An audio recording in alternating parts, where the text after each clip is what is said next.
Welcome to the Commentary Magazine Daily Podcast. Today is Monday, August 10th, 2026. I am John Podhoretz, the editor of Commentary Magazine, reminding you that on November 8th here in New York City, we have our 17th annual Commentary Magazine Roast, our great event, annual event, fundraiser, fun time, gathering of the commentary community. Our roastie this year is Ron Dermer.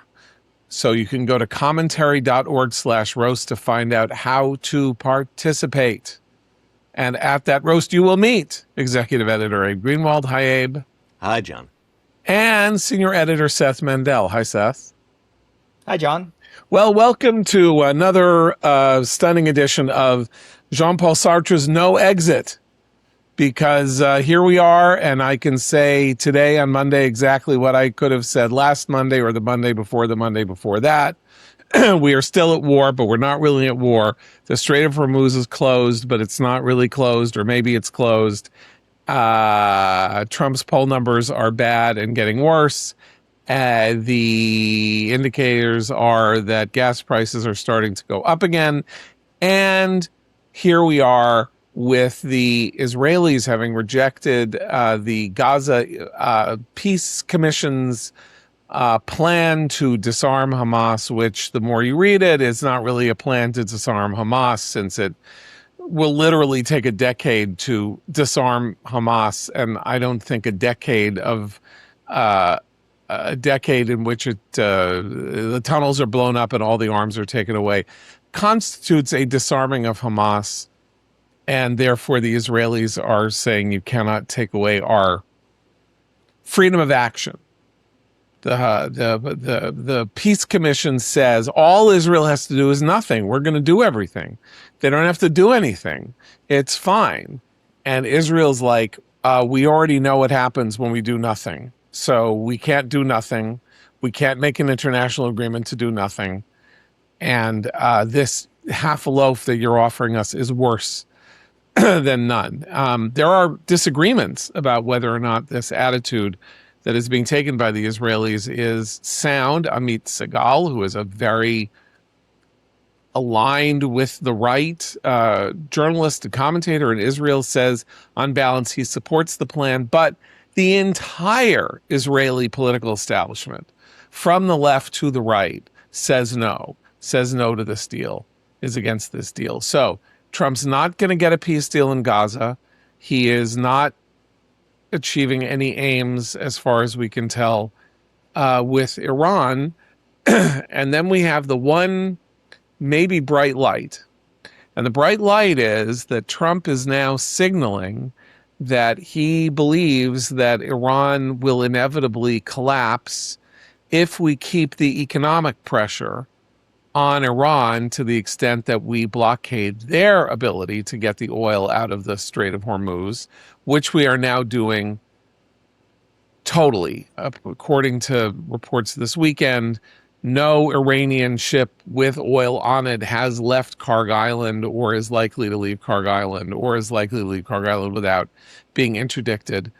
And according to our conversations here over the last 3-4 months, this could be the way to bring the regime down. I mean, if you really do starve them, choke them off, really choke them off, at some point, even the people in the regime who don't care about the condition of the 90 million Iranians over whom they wield power are going to have to cry uncle. So here's the question.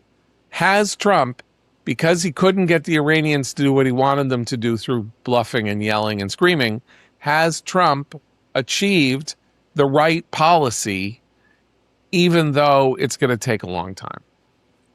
I will believe it when it's been more than 3 days. Pretty low bar. But I mean, really, considering the rhythm of the stops and starts and changes and announcements, and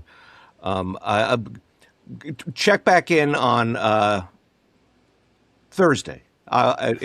If on Thursday we are still actually serious about blocking Iranian fuel, then then I'm in. Then I'll say yes. But until then, I'm at a zero. I simply do not trust any zig or zag in this entire spectacle. I don't even think it's a zig and a zag. I think it's worse than that, as Abe would say. I actually think that it's cope. It's just him like hearing that there are positive aspects to the current situation and then repeating those positive aspects to a reporter as if it was the way the play was drawn up. That's how I feel when I hear him say that. Because he hasn't talked, we've talked about it for months. We've said that time is on more on our side than on the Iranian side, and that they have less of an economic cushion to withstand a standoff in the strait than we do. And if we just play our diplomacy right and continue trying to find ways around the strait to make it, 5%, 10% less important, whatever it is, the bottom will fall out of the Iranian strategy. And even before that, the bottom may fall out of its ability to control its population because of the financial struggles that it's going to head into before we head into anything like a depression or anything like that. And so, that is a plan that's been on the table, but he never made that argument. It just sounds to me like he's saying, by the way, this is tougher on them than it is on us. So we could just stay here and we'll still win. So I kind of feel like he's looking at silver linings of the current strategy more than re-strategizing the field. All that being said, could be cope, could be that he'll shift gears in the next 3 days, and does not vitiate the question of whether or not, if what you need to do is end the regime, which is the thing that he would not say when the war started, but if that's the only way to solve the Hormuz problem, and indeed the nuclear problem and writ broadly, that this is the cheapest alternative for him. It's merely the maintenance of a blockade. It's not going back to war. It's not starting to talk about whether or not you need to take some territory or whatever. It is using the strength of the U.S. Navy, excuse me, to stop shipping traffic. That will theoretically provoke the Iranians into responses around the Gulf. I mean, hitting targets around the Gulf. But it could be both the cheap cope strategy and the right strategy. And if it's the cheap cope strategy, then it's going to be a little, it's a little hard to get off it, because at least you could sort of game it out, even if you're Trump, in a kind of linear fashion, which is you keep doing it and they get poorer and poorer and poorer and poorer. Since everything else you've done, bombing, whatever, threatening civilizations, all the whatever, hasn't actually caused them to relent, open the strait, and basically cry uncle. Cheap as it is compared to the other options, it still may be too high a price for Trump to pay. He doesn't want to see oil prices tick up over a particular range. We really, and I'm just speaking for myself here, I have no idea what the accurate number of our armament, what's the word I'm looking for? Our how low we are on what we need defensively and perhaps in terms of long range missiles. So I don't. So until I even have some number, some understanding of what we could do, if in another universe Trump was actually willing to go back and commit to kinetic operations, I don't even know. I hope that we have what would be required to sufficiently defend against Iranian retaliation for sticking to what we're calling the cheap cope strategy, or even the right strategy. If we are as low on defensive munitions as some reports indicate, it's not clear to me that we could sustain the Iranian retaliation on our allies. And also, we got to be, we got to be careful about these alliances forming in response, also, because the Gulf states are not all that confident either that we have or that we will or can defend everything. So we have to be careful that's we don't. I wouldn't go so far as to say drive them into each other's arms, but this whole Pakistan, Saudi, Turkey, Turkey, yeah, however we're pronouncing the new the spelling of Turkiya. Ataturk's Turkiya. This aligns like I don't. It's not exactly. It doesn't appear to be much more than a paper tiger, obviously, and maybe even just a kind of signaling. But we should be aware that when our allies, which the Saudis are, signal that they may need another defense umbrella besides for the one the United States is offering them, that's a problem too.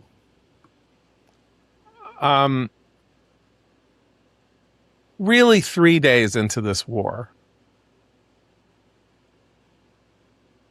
the danger of the war had become clear because there was no defining quality that was the war's end. We weren't going to put boots on the ground, and we're not seeking regime change, because the term regime change is anathematic to podcasters because it's neocon. So nobody was going to say regime change. Of course, if you say regime change, it then provides you with a roadmap to the conclusion of the war, which is everything you're doing is directed toward regime change. So how do you do that? What steps do you need to take to fulfill that aim? As opposed to, we're going to blow this up, then we're going to blow that up. The Israelis are going to blow this up, and then the Israelis are going to blow that up. And they're starting to hit Revolutionary Guard Corps and morality police, like substations in neighborhoods in different cities, and they're hitting that. But there's no there. And the only there was, we want to get the dust. We'll take the dust. We will seize the dust, because the only goal and aim that Trump said that we had was to end the Iranian nuclear program. So again, not to do the we told him so thing, but really 3 or 4 days in, it was like, the thing you need to do here, now that you've started this war, is win this war. And you're not defining what it would mean to win this war.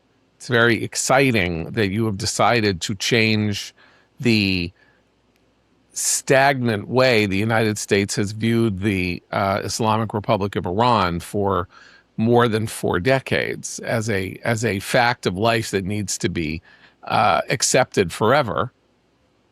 But then you gotta win the war. And then as things have been going, I think we've kept saying, the only way out is through, win the war, define the war, win the war, win the war, win the war. Well, here he is.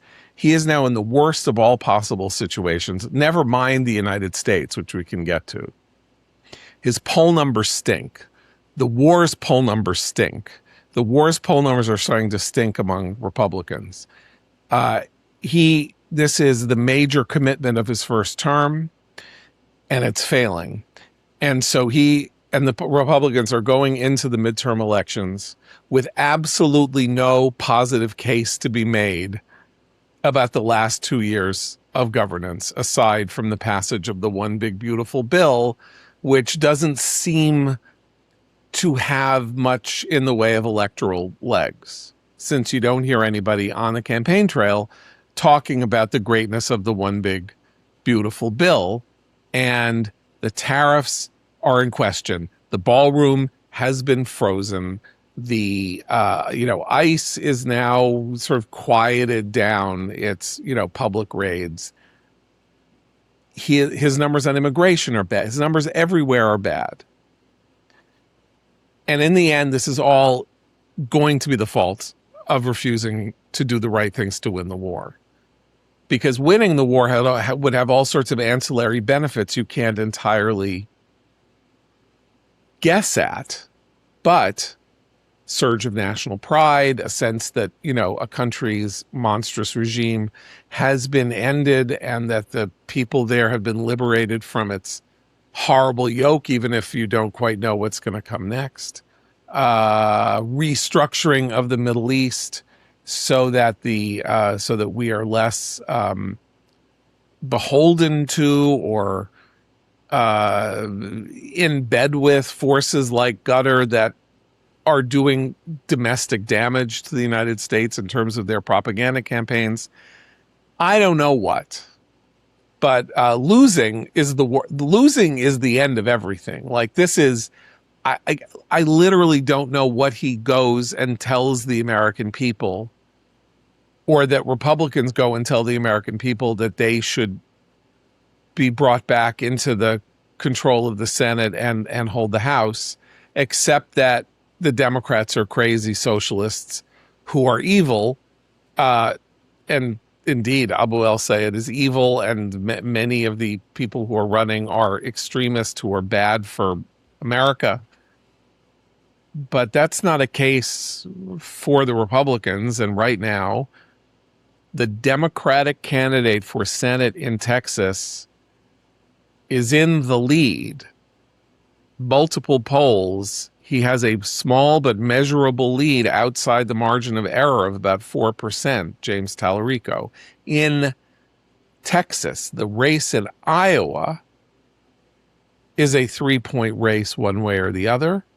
Not clear. Texas and Iowa lose. Republicans lose in Texas and Iowa. Abu el-Sayed can lose in Michigan to a Republican, and with enough other dominoes falling, Democrats can still take the Senate. They're going to take North Carolina, so that's already apparently a relatively done deal.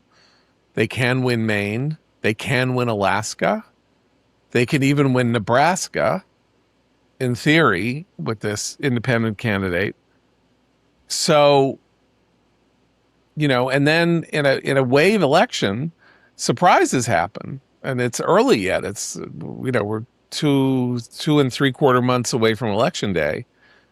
Other states could start coming into play. I get this little buzz about Mississippi, which I don't entirely understand, and I don't know what the politics are like in Mississippi, but I do know that in wave elections, people win who shouldn't otherwise win. And Trump is just making sure, the way he's behaving, that this is going to be a wave election. As far as I mean, am I wrong? Like It's especially hard on Republicans, more so than it would be under another Republican president who was doing poorly. Because with Trump, the only message that you have to convey as a nominated Republican for Senate or the House is not, there's no ideological message. There's whatever thing he's doing at the moment, whatever he's saying you should agree to, or otherwise he'll go after you. And at the moment, he's sort of, you're sort of waiting for your lines. You know what I mean? There's not even to sort of, how can you even echo the White House at this point? I don't know what the White House is saying. Yeah, they won't talk about Iran. They don't want to talk about Iran at all. That's the key. That's the way to. That's how you know how well or not well it's going, right? It's that the party in power, theoretically in charge of the war, has, the president's obviously talking about it, but the rest of the party isn't making a case for it. They're just trying to avoid the question. That, to me, is the most telling thing. They don't really know what to say. Yeah, and by the way, look, if you said, look, I'm not the president, I'm me, as a Republican. I'm not the president, I'm me. I thought when he went into Iran, I thought it was an admirable thing to do. He clearly miscalculated. I don't support the way he's prosecuted this. So that's not on me, or whatever, something. Trump will go after you way more than he's going after your opponent at that point. I just wonder what force that's going to have over time. Trump is a unique political force because he has turned the Republican Party into a cult of personality.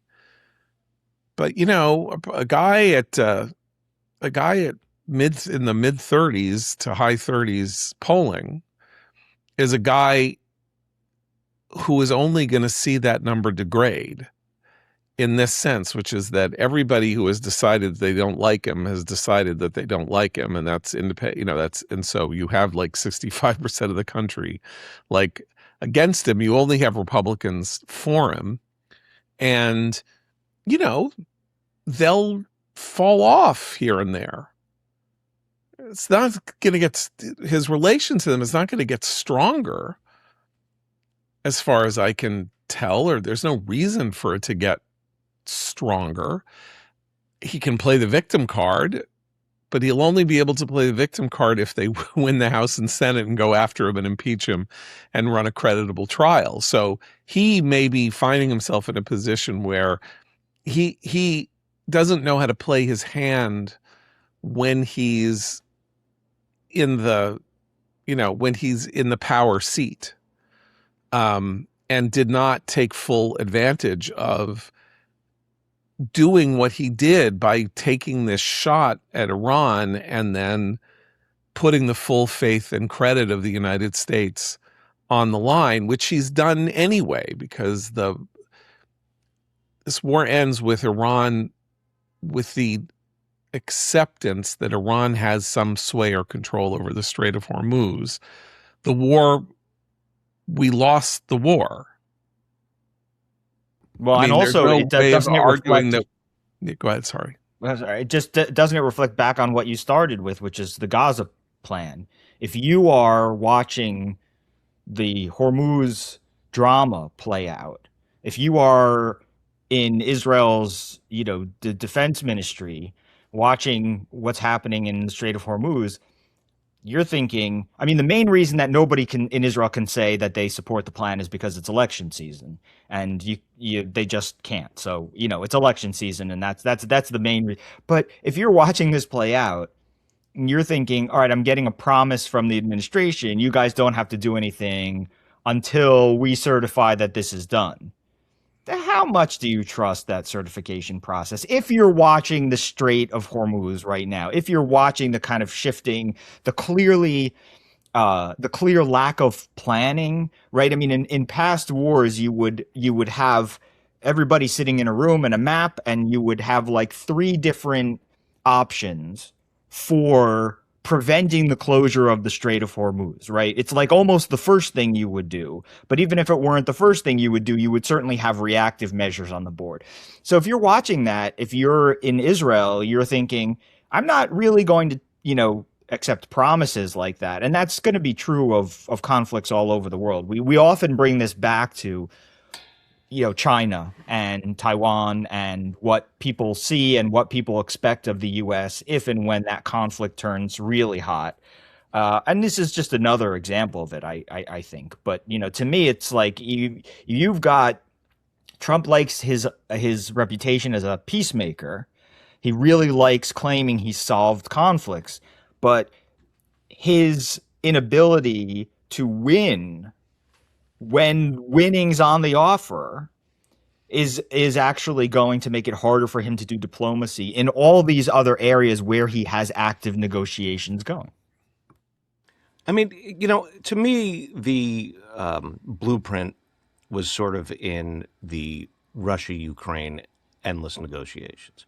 Trump was happy to go on ad nauseum, months and months and months, still is, saying we're very close to a deal. Funny, I thought this was the one I was going to get done. I thought this was going to be the quickest, but it's taken a little longer. But we're getting there. I think we're very close. We're very close. And there's no progress. That's all well and good. It's not. It's horrible. But it's well and good enough when he's the third party negotiating or seeming to negotiate a peace with two other countries. He did this with us. He did this with the U.S. He got the U.S. involved in a nonsensical, endless, we're very close process. And that's the model. He thought it was going to be Venezuela or something like that. And instead it's this.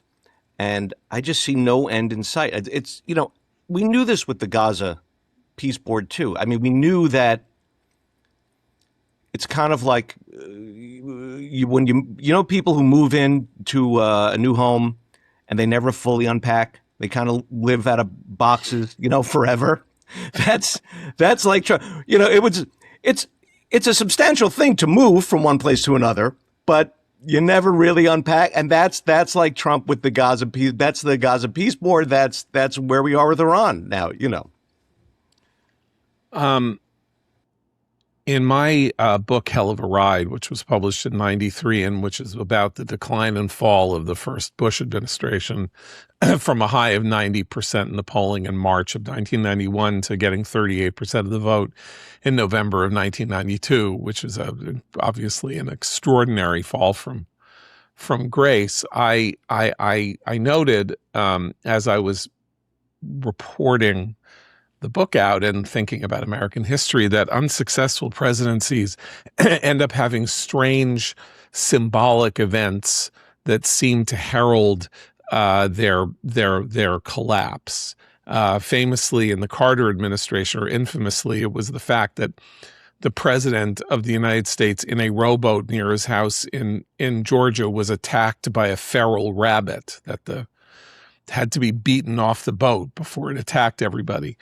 And Bush had an incident in late 91, early 92, when he was on a trip to Japan and had a vasovagal incident and basically threw up on the Japanese prime minister. Though at the time, it was actually, the press was relatively gentle about it and said he had collapsed or something like that. But it was basically a presidential upchuck, and Bush in 2007, there was when the guy threw the shoe at his head in Iraq. Anyway, there are these moments, and I would say that the freezing of the ballroom last week is the moment that is the perfect symbolic synecdoche of what is maybe happening to this administration, which is that he decided to act and act decisively, right? Wasn't going to wait, wasn't going to look for money. He was going to create a fact on the ground. He wanted a ballroom. He also wanted a military post under the ballroom. So create fact on the ground. You smash the old thing first. You smash it up. So then you got to fix it one way or another. Something he may have learned in New York in 1982. Again, a famous moment when a landlord who had bought two theaters intending to tear them down to build a hotel was there was a restraining order about to be filed, and the day that the restraining order was about to be filed, that night, he sent in the bulldozers to smash the theaters up, to, again, create the fact on the ground. Huge incident in New York State real estate history that would be something that Trump knew. Anyway, so he takes out the East Wing or whatever, and in order to build the ballroom, and now it is frozen, and the judge has ruled that Congress has to vote the funds to do this and to approve it. And unless the Supreme Court comes in and says, no, it's okay, you can go ahead, and does so with some dispatch, the White House is going to have this giant crater, half-finished area sitting there. And fortunately for him, it's very hard to take aerial shots above the White House because of the air restrictions around the White House and the way that height restrictions work in buildings in Washington, D.C. but half the White House has been like, sort of effectively torn, or a third of the way torn into shreds, and then it's just going to stay there in shreds. It's another living out of boxes scenario. I mean, yeah. It's like you're living in the house during the renovation, but then the contractor goes broke, or the city comes in and says you don't have the right permit, and then you're just frozen, and you got that big sheet of plastic sheeting over the hole to keep the elements from coming in. So all of New York is one large sidewalk shed. I mean, all of Manhattan is one large sidewalk. Yeah, been that way, But I think it's also, I also like the fact that these weird incidents encapsulate the prevailing criticism of the president that you're referring to, right? Like Jimmy Carter's is not a frozen ballroom. It's being supposedly afraid of a much weaker opponent, a rabbit, and jumping out when there's a rabbit, and George W. Bush's, the criticism is he makes Arab people want to throw their shoes at his head, and stuff like that. You could even say Poppy Bush was after the chicken Kiev thing, the question was whether he had the stomach for it, but so there, and then with Trump, it is this literal frozen, like the White House is a frozen conflict in its own way. So I like how they do sort of the ones that catch on. I think that's probably it. It's just like any news story, right? Is that if it latches onto a pre-existing narrative about the person, it's just killer. But if we're talking about crises with sort of poetic resonance, the reflecting pool is a pretty good one too. Right. I mean, right. Well, they're kind of they're linked. Yeah. Right. In this idea that he wants, by the very nature that it's a reflecting pool. That is, yeah. Yes. It gives you an image of and he doesn't like his reflection in it, and he's angry. Yes. Narcissus bends down at the water and can't see the reflection, right?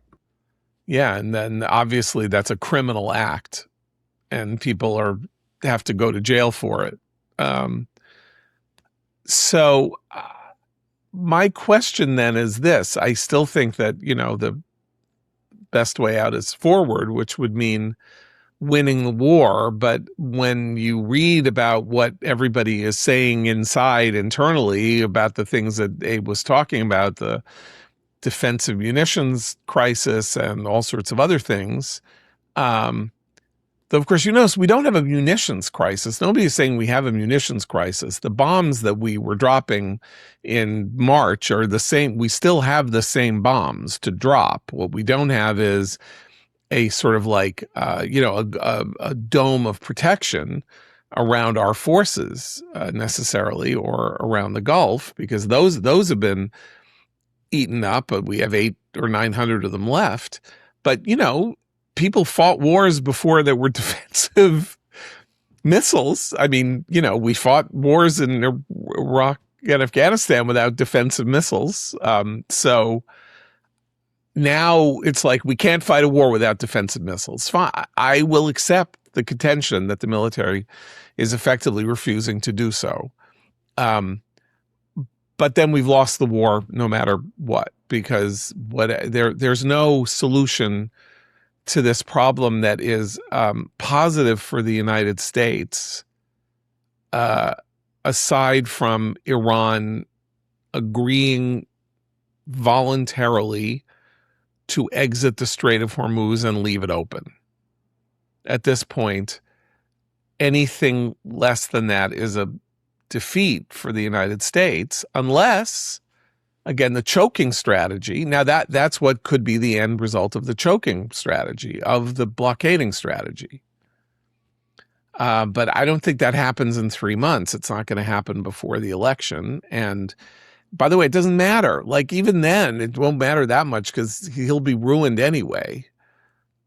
You know what I mean? Like, he'll have a sort of free shot because he'll be ruined. He'll figure out some way to stop the clock and start it again with this 60-day gimmick so that Congress doesn't have to vote on it. Or the blockade will simply not be seen as an act of war, or you can say we're not at war, we're just blockading the strait. So there's nothing you do not want to blockade the strait, Democrats. So one way or another, either he's going to keep blockading the strait or we lose the war because he's not willing to do anything more aggressive to win the war. I don't know what else is left. It's very, when you have people literally saying that it's General Kane who wants to end things. I assume that's not a lie, because if it were a lie, Kane could come out and say they're lying. This is a lie. This story is a lie. And he is not saying anything. I also my question is, if we know about the defensive munitions shortage, whatever it is that we're calling it, wouldn't we know or have some way to know if it is being addressed in any way? For example, have we increased our manufacturing capacity at all? Because everybody seems to agree that this is bad. No one's saying we don't actually need those things unless we get involved in stupid wars. People are saying we would be out of munitions in 2 days if and when China decides to take Taiwan or whatever. Everybody seems to agree that it's a problem. This is bad. But I haven't seen any reports. And I'm asking honestly, would we know? How would we know? Wouldn't we hear, let's get that manufacturing rolling?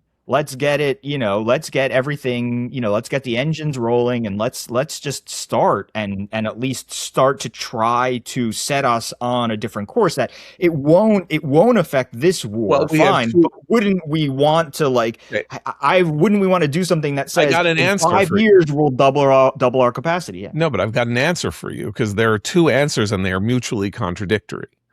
One is, yes, we can replace the defensive munitions. And supposedly we are doing so, that the assembly line is running.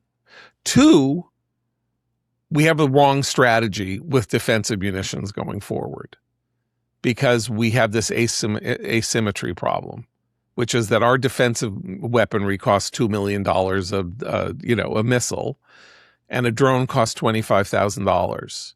And so we should be using drones, not gigantic missiles.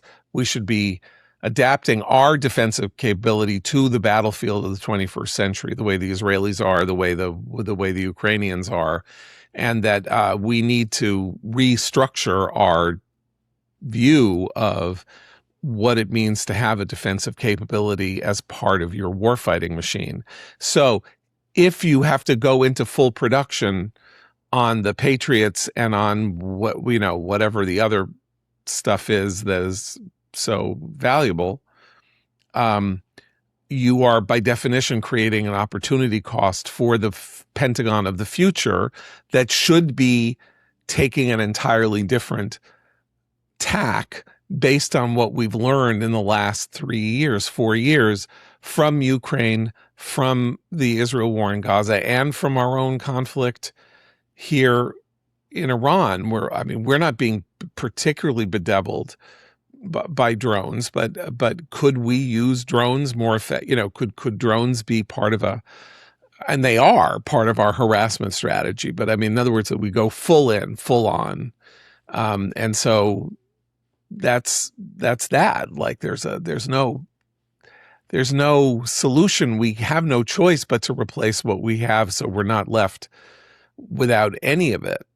But I, again, just raise this commonsensical question about whether or not wars have been fought for 5,000 years without there being a defensive missile. So in theory, you should be able to fight a war without a defensive missile in 2025 or 2026, just the same way you could in 1825. But you have to respond to the new forms of offensive missiles coming your way. That's the problem. The other thing is that it takes so long to get, like a huge, like, arms manufacturing push underway. The Pentagon signed something. They're supposed to be, the problem with hypersonic missiles. One problem is, like, they're unbelievably expensive to produce, and so there's some company came up with some new, fraction of the cost hypersonic missile for the U.S. called the Blackbeard. In May, the Pentagon signed a framework that's aimed at, getting, I don't know, however many tens of thousands of these missiles in production. But who knows what the next step is, when we get to the next step after the framework. I mean, this is not, you can't blink and build a sufficient arsenal to be the backstop against tyranny for the globe. I mean, this is not something that happens overnight, and I've made this point in one way or another before, and I think it applies to all of us, I'm sure. If you had said to, people say, oh, well, the neocons got what they wanted. They got what they wanted. No, none of us wanted this.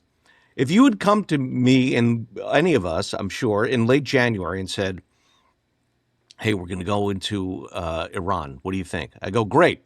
And they'd say, but we only have enough defensive missiles, enough defense batteries, and maybe enough long range missiles for, like, an honest month of fighting, and then we're out.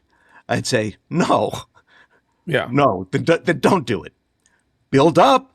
I'm excited in the change in direction, but don't do it the wrong way. That's going to be a disaster. I just think that's axiomatic. I mean, you're insane to support a war that you're not prepared, that you don't have the preparedness to fight. I mean, in effect, we never went to war with the Soviet Union because we did not have the capacity to go to war with the Soviet Union. The cost was too high. We ended up having proxy wars throughout the Cold War because there was no possibility of actually direct confrontation with the enemy in itself. So we went after two of their, or three of their, subsidiaries to clear the battlefield in some sense of their efforts to expand their sphere of influence. If the thing that is so disturbing, and that we're going to have to find out when the books are written after the administration is long since over, is what Trump was told, or what they did say, or what was said in the course of that month, or even the week that after Bibi came to him and said, they're all meeting on the 28th of February, this is a once in a lifetime opportunity to take out the entirety of the Iranian regime in one fell swoop. So we can either go or we cannot go. And then Trump says, go. On the Wednesday, did somebody say, well, we've gamed it out and, now we have AI. So we said to Claude, how long can we fight at full strength until we start hitting a critical number, until our defensive missile numbers are under 1,000, like, game that out for me. And it would take Claude roughly a tenth of a second to come up with that calculation, assuming that the inputs were all accurate. I think we all assumed that such a thing would axiomatically had happened. That we didn't start something that we weren't able to finish. That's a new thing for us, by the way. It's not like we couldn't have won in Vietnam or won in Korea if we had we didn't have, it was our loss of desire, will, and hunger to succeed in the aim of that those wars were, dedicated toward, right, which was the propping up of these regimes, one of which South Korea did stay propped up, and the other of which, South Vietnam, was, swallowed whole by North Vietnam. It's not like we couldn't have kept fighting. We just didn't want to anymore nationally. This is the first time in history that the United States will essentially be ending a war because it doesn't have the means to fight the war. But I don't believe that. That's my point, which is if the country were behind it and the country was like, we better win this war tomorrow, we would either fire off all the defense, we would use up the entire arsenal on the grounds that the country, this was a necessary thing to do, and then we'd build them back the minute it was over, because there was a national consensus that we needed to fight this war, and therefore after the war was over, we would have a national consensus about replenishing the stocks. Or we'd be broadening it out to be a more conventional conflict if the country were behind it and we were willing to take Karg Island and take some territory, as I keep saying, in order to have something to trade for, which we don't have. All we have is, no, we won't bomb you anymore. And they're like, oh, so bomb us. So what are you going to do? We're back hanging people by cranes in our streets to show you how little effect you've had on the way we view our role as the right. And then they added new terms over the weekend, by the way. Also, to reopen the strait, we have to sign a non-disparagement clause. Yeah, that's the best. That's right. No criticizing Iran. Literally a non-disparagement clause as part of the deal to end this war. Iran has basically said, you're going to have to kill me. The regime is a person who is saying, you're going to have to kill me. And Trump sees that, or has seen that, metaphorically and not literally, because most of the time it is, it's not literal. Most of the time, you can do what you do you can do what you in Venezuela or whatever, but this is the regime. The IRGC is just saying you're going to have to kill me. And Trump seems not to believe that that's true. And so they just keep insulting him in these wildly creative ways, like putting a non-disparagement. Also, you have to apologize. Also, you have to replace my niece's dead goldfish. Also, at what point do you start? At what point does Trump's head look like the anger avatar in the movie about emotions, the kids movie, the animated movie about Inside Out, where his head, literally the Lewis Black voiced character's head, top of his head flies off because there's a volcano of anger coming out of it. At some point you would think that has to happen, and it just hasn't happened. So I don't know. He fancies himself a great deal maker, wrote a book called The Art of the Deal and all of that. I don't, in the end, that was always an open question about whether or not he was such a great deal maker. In New York City, for example, in a city very difficult to build in, because it's Manhattan in particular, because it's an island and basically every inch of the island is occupied by except for Central Park and Riverside Park by buildings. So you have to get rights to a site, tear the existing buildings down, like I said, those theaters at the beginning of the podcast, and build up, and those sites come up for auction and deal making and all of that. And various developers try really hard to get their hands on those sites.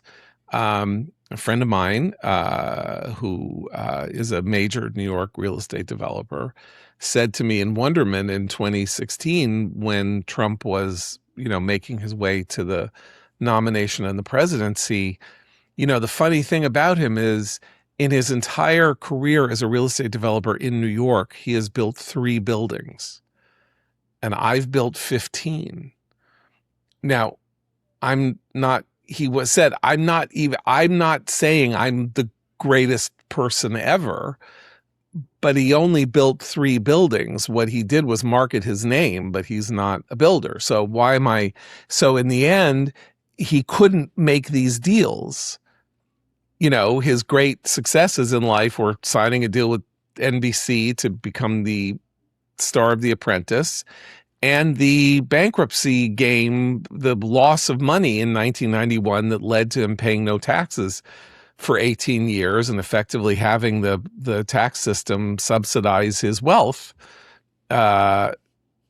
because he had taken this gigantic loss that then banks propped him up to hold. So I think the Iranians have taken his measure and said, you know what? He's a crap deal maker. He stinks as a deal maker. And it's his great vanity. And he said they've never lost a negotiation. He said it. He said they've never won a war and they've never lost a negotiation. But we're in a negotiation now, supposedly, not the war part. Like, why would you say that about the guy sitting across the table from you? Oh, he's the best. There's no the best in the business. He said it in 2015, I think, didn't he? Oh, I think did that he? was Okay. an old quote. That was sort of what he said when he said he opposed the JCPOA or when he pulled out of the JCPOA or whatever. But I just think, like, when you are existentially threatened, as the Iranian regime is, the prospect of hanging wonderfully concentrates the mind. And so it gives Iran unique insight into what the enemy that they're fighting, what tools they can use to save themselves. And remember, the most interesting aspect of this, that if we want to pull back, is to say this has now been going on between the United States and Iran since March 8th, or whatever the day was that Trump announced the ceasefire. There has been no or 2 minor engagements with Israel in those 4 months. Iran does not want to involve Israel. Iran wants Israel, does not want Israel anywhere near it. Iran stopped saying Israel had to stop bothering Hezbollah, its rival. Its subsidiary, really. And it wants, because they've taken Trump's measure, but they don't know what Israel is capable of, and they don't know what Israel knows, and they don't know what Israel would want to do given a casus belli. And so they're not casus belli. They're not doing anything to bring Israel into the fight or to make a symbolic show of their hatred of, and Israel needs, from the river to the sea, or whatever it was that they might want to support. But America, they seem to think they can push around, and it's working so much so that people I know in Israel, there are people who are like, this is still a strategy. Trump is lulling them into a false sense of security. Any minute now, the cavalry are going to come up the hill. Well, that's also, by the way, why he should, why I'm not as enthused about this landing, even accidentally, on the right strategy, because if it's the idea that you can bleed them economically, which I agree with, and which I think should have been a strategy, or at least one of the strategies from the beginning, but at the same time, it's kind of like, we'll bleed you until your people start dying of hunger, and the IRGC is like, we'll just kill them now. Like, if you think we're worried about our people dying, we'll kill that. Like, we'll line up 100 on, cranes right now and kill them all right now. Like, you're getting your answers, is what I'm saying. You're getting, do you care? Will this eventually matter to you that your people are starving? We'll kill them now so you don't even have to ask that question. No. What do the Iranians know about the West as a result of the 3 years since October 7th? They know that Hamas, which ran a deliberate strategy of endangering the civilians in Gaza as part of their warfighting tactic, make the Israelis hit civilian sites, put our stuff in apartment buildings, put our bases inside and our communications inside hospitals. Do what they can to create these images that will turn the world against Israel, even though they are the ones to blame because they are the ones who are involving the civilians.